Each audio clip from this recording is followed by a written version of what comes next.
Lagyan natin ng oyster sauce at saka tomato sauce. Ayan. O, diba? Haluin lang natin. Parang lakas na nga po natin. Ayan. Gusto ko lagyan ng konting soy sauce. Ayan. O, diba?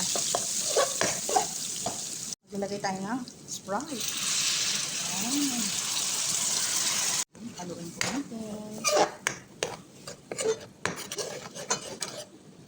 Gusto ko lagyan ng konting lemon. Ayan. Haluin lang natin. Wow.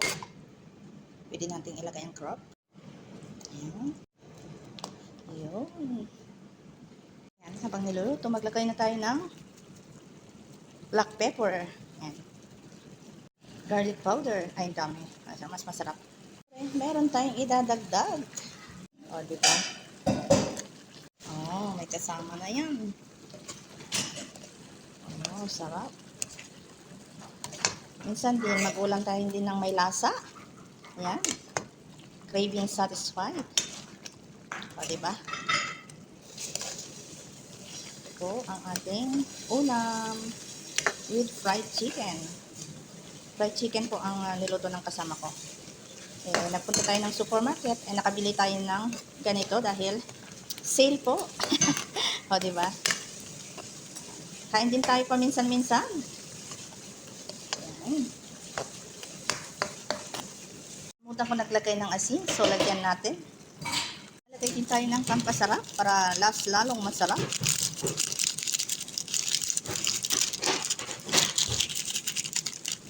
Ayan. O, diba? Okay na.